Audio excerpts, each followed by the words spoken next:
Malik yaay Caatu Mbay bëggu lool sa baay Xalifa ak sa mag ja Al Maktoum yal na mag ñi teeru ko amin Papa Malik yaay Caatu Mbay bëggu lool sa baay Xalifa ak sa mag ja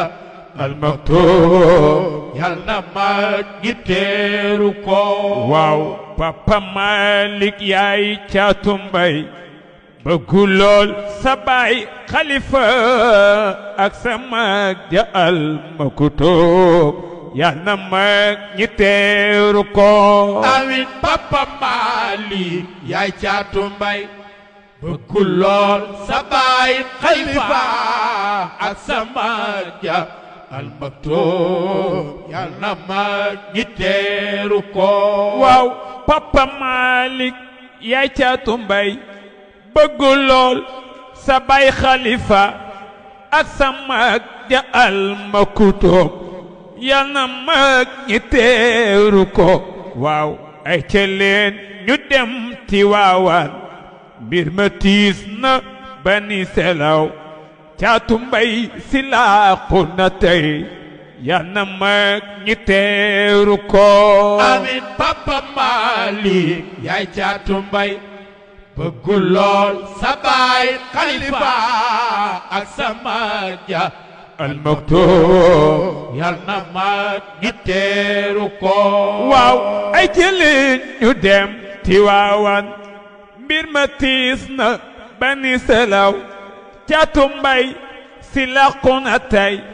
yal na mag ñi teeru ko waaw alxamis nga xëy nga ni mees asamaan si sax dafa niis Caatu Mbay si làqu na tey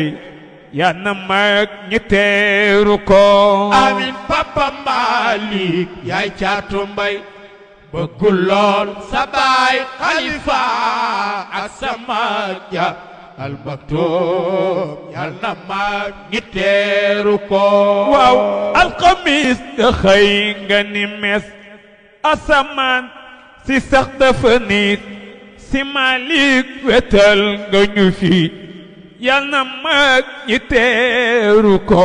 waaw am nga ndam ci diine ji fi am nga ndam tariixa bi fi yaa ngay fekk ndam fa nga jëm yal na mag ñi teeru ko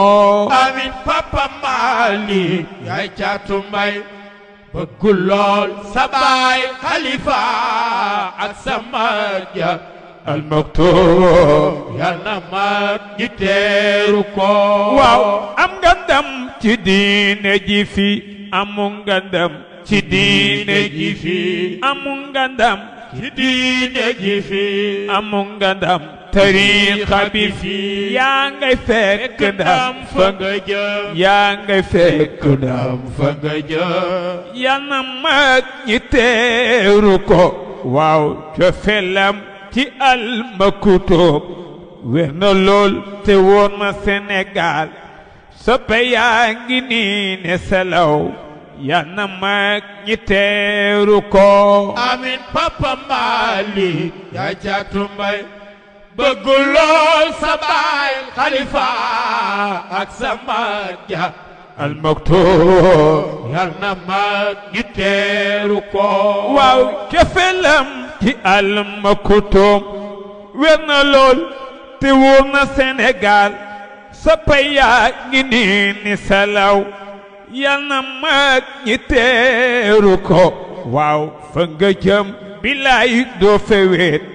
mission baa ngi yaa ko doxal awlu seex gërëm na la yaw yal na mag ñi teeru ko amin Papa Malik yaay Caatu Mbay